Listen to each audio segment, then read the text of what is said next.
Welcome to Dr. Amazon Podcast, the emergency support channel for FBA private label sellers. We invite top Amazon experts to share the most efficient tips and tricks for your businesses. We are trying to deliver only accurate, credible, and relevant information. My name is Vitaly Fizhniak and I am the CGO of Profit Whales. And let's get started. I'm really happy to have here with me today Danny Carlson. He's the CEO at Kenji ROI agency. He's joining us right now, right from the Bali, Indonesia. And how are you doing, Danny? Oh, really good. Yeah, I mean, other than you might see on my chin, if you're watching the video, that I have a little mark on my chin and on the eye there. I had a little crash on the motocross track on my dirt bike on the weekend. But other than that, feeling good, and Bali is a great place to be. I see that right now everything is good with you, so we could start in the case of like the general questions. Danny, could you please tell me, let's start from the beginning. How did you start working in the e-commerce site? Yeah, so I got into it in a totally roundabout different way. I used to be a carpenter for 6 years. So I just went to school to be a carpenter in high school and then just ended up doing that just straight out of high school. And I really only did it because it was a job that paid more money than working at Walmart or something like that. I never really enjoyed it. And during my experience as a carpenter, I was really into downhill longboard racing. So I would go travel to different places in the world and compete in downhill skateboard races and just really good fun adrenaline activity. So I would have to save up all this money as a carpenter and then just go away for a month or maybe a couple months at a time and then come back and repeat the cycle, just to go work as a carpenter and save up enough money. So I was getting pretty tired of this. And it was Tim Ferriss's 4-Hour Workweek book that just really opened up my mind to the fact that you could make an online business and just have location independence and do all that kind of stuff. And I think it was Smart Passive Income Podcast with Pat Flynn that turned me on to what Amazon was. So like that whole idea was just amazing to me, that it's like, wow, you could send in your products to Amazon and then customers buy it and Amazon takes care of the rest, essentially. So I had this in the back of my mind, but I didn't really know where to start. I didn't really have a compelling reason to just go and do it yet. But I was actually, at this point, maybe 5 years ago now, I was competing in a longboard race in the Philippines on a very small remote island, very far from a hospital. So I had a near-death experience in this longboard race. I was going down the hill at maybe 70 kilometers an hour, and a motorcycle was coming up the other way at 50 or 60 kilometers an hour, and I had to jump off my board to avoid this motorcycle. You know, normally they close the road during longboard races, but this was in the Philippines where they didn't do the best job of closing the road. So this really just forced me to just look at my life direction. Like, whoa, I almost just died here on this remote island in the Philippines and luckily got away pretty unscathed. But it just immediately, one of the first things I thought of was I almost never got the chance to start that online business. I almost died as a carpenter, just doing this job that I hate, just never really exploring that thing that I found really interesting and wanted to do. So I made the decision before I even got home from that trip to Canada that I was going to go ahead with Amazon FBA and just go launch my first product on Amazon. Whoa, so it is not a quick decision that you just perform and understand that Amazon will work for you. It just takes time for you to understand, and you just started during some period of time for you. If you just take a point that you have started thinking about it, watching a video about the Amazon and how everything is working, and then the period when you start selling on inside the Amazon. How long it just takes in the case of the time frames? For me, it was about 6 months. So I was pretty aggressive as far as I got home from Canada from that trip, and then I invested in a course, and then just really went hardcore with that. Also, I was still working as a carpenter when I got back. So I was listening to Amazon podcasts on 2x speed all throughout my day working as a carpenter, just having it in my headphones. So just constantly learning. And about 6 months later, I had my first 2 products coming into Amazon warehouses. So I was pretty fast on the timeline, I think, like actually just learning what the whole business model is about, and then finding some good products with product research, then paying the deposits, getting the manufacturer and everything like that too. And I actually got a loan sorted out with Canada Futurepreneur program. So that is like a young entrepreneurs program where you can get really low cost loans from the government.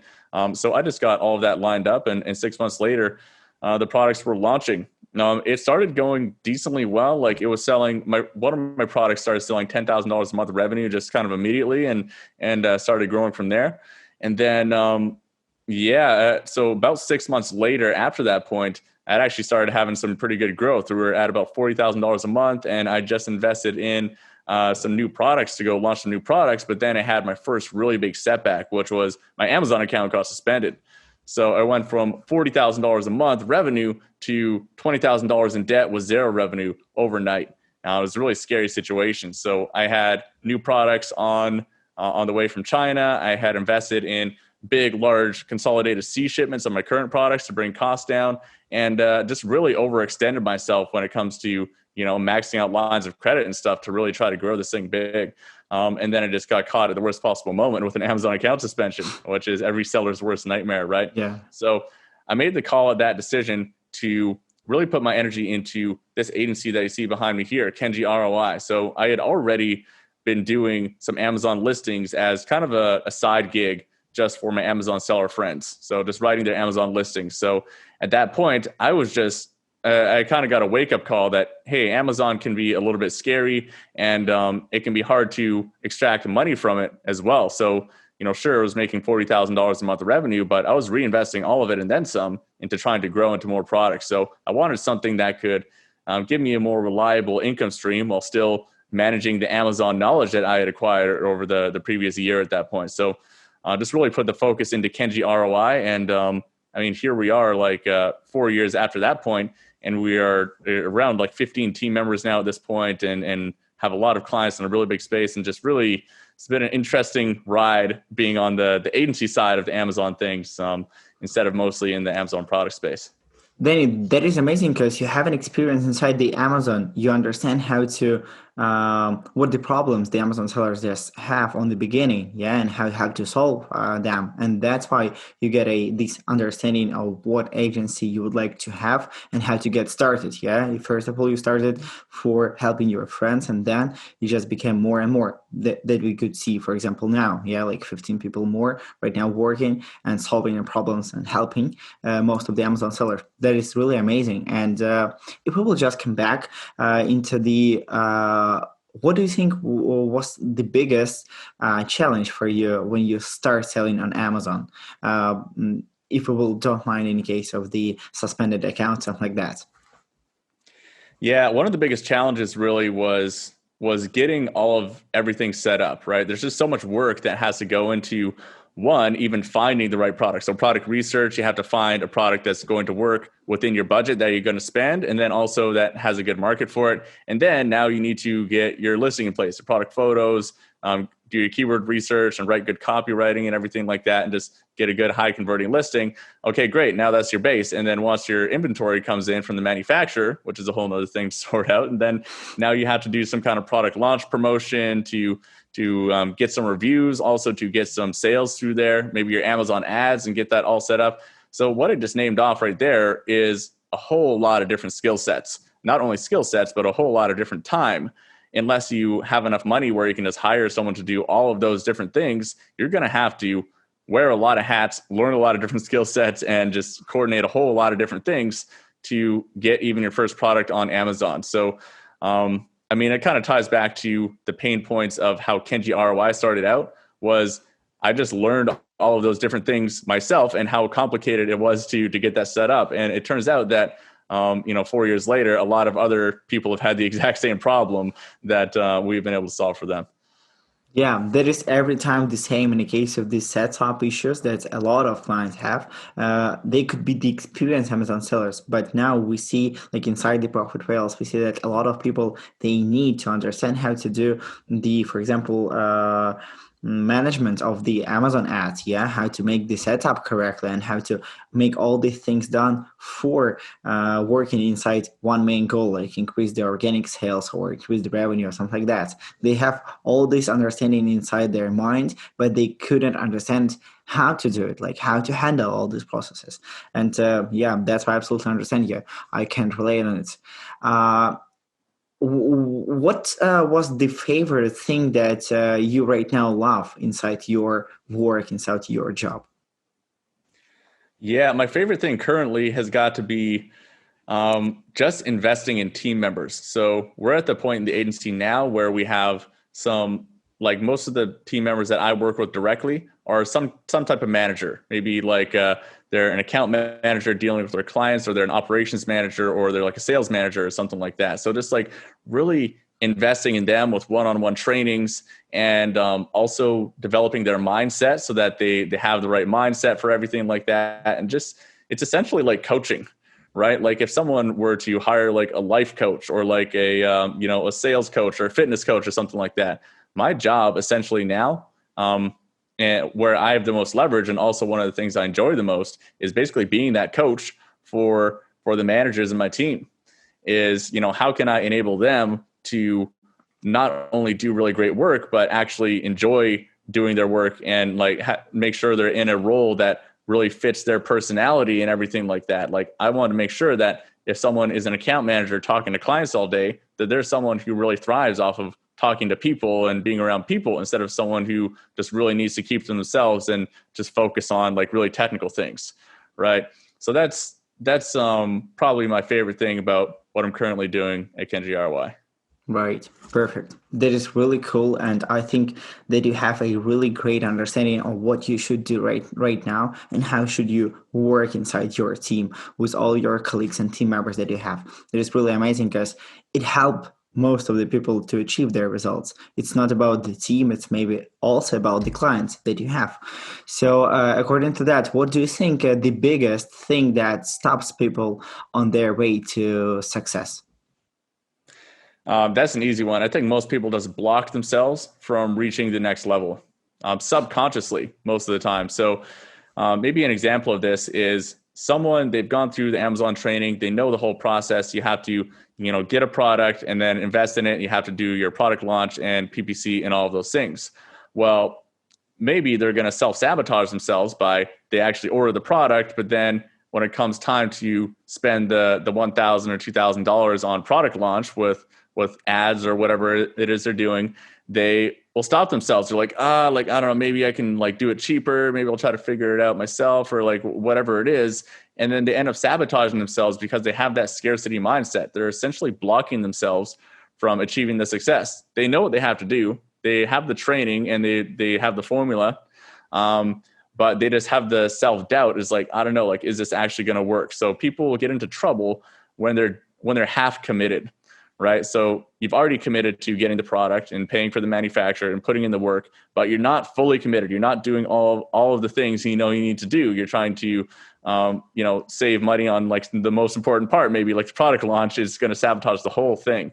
Right. So if I had to boil it down, it's self-sabotage through just not fully committing and not really believing that you can do it. And like so many people get caught up with that one at every level.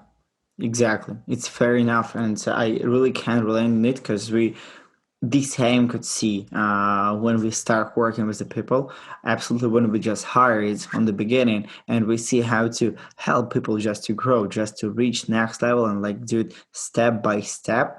And yeah, that is really amazing. And what would you say to yourself when you were just on the beginning of your journey, inside like the Amazon and all this e-commerce? Because I understand that this journey just change your mind, it just change your understanding and mindset that you have. And right now that we see, it was the beginning when you just start thinking in the case of the Amazon. So what would you say to yourself? Yeah. So actually, what I would say to myself is the exact opposite of what I just told you guys for like the most common mistake for everyone there. I would tell myself to not put so much pressure on myself to just make everything happen right away. That was kind of my downfall in the beginning, getting the Amazon account suspended, is I was being way too aggressive. I was spending my cash flow as maximum as it could, like whatever profit and revenues coming in, plus whatever credit I could get my hands on, and just trying to blast it to the moon in the shortest amount of time possible.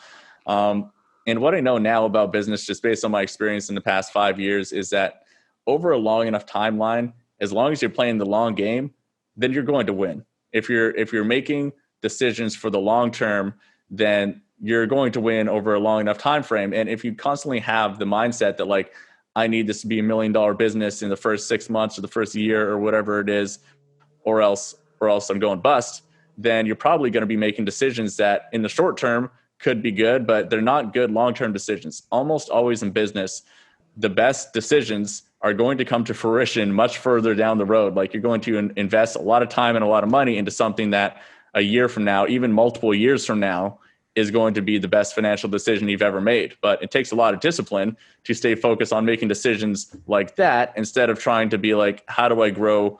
How do I double my revenue next month? You know? Yeah. So it's something like to be cold mind and every time to reach and see on the long term period of time in the case of your goals, right? Yeah.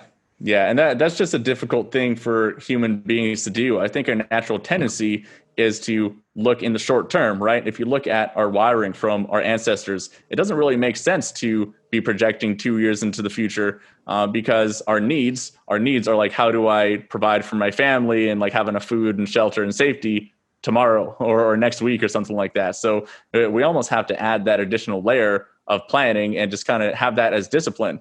Be like, okay, I'm okay with this investment not seeing a return for 6 months or for a year or something like that, and just make that decision, just trusting that it's going to turn out, instead of maybe taking that same investment and just trying to dump it all into a fancy Facebook ads funnel that you saw on someone's webinar that they're promising that it's going to explode your business overnight or something like that. Because rarely do those short-term decisions work out.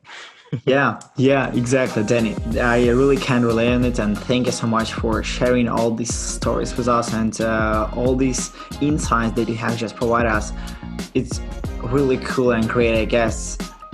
Most of them was and motivative too, you know, in the case of the understanding on what you should do and how should you work inside your team, inside your mind, like in case of the mindset, what you should have. So Danny, thank you so much. And maybe the last question for today, what is the right way to reach you? Yeah, in the case of maybe to take an advice from your side. Yeah, I mean, you can always reach out to us at kenjiroi.com. There's the website back there, KENJIROI.com. There's a contact form on there. If you wanted to reach out to me personally, probably Facebook would be the easiest way. It's just Danny Carlson. I am Danny Carlson is my handle there, and you can send me a DM, and happy to help or point you in the right direction. And also, I guess one of the most effective ways is somewhere in the Bali, right? Yeah, so if you guys come to Bali, there is a large Amazon seller community here and lots of amazing online entrepreneurs. So if you're looking for a good vacation, maybe once the borders open back up a little bit more around the world, and Bali is an excellent place that I highly recommend. Great. So see you soon, Danny. Thank you so much. Awesome. Cheers. Thanks for having me on. And that is all for today's Dr. Amazon episode. Don't miss our future arrivals with new hot topics. Press the like, leave us a comment below, and don't forget to subscribe. We will come back to you shortly.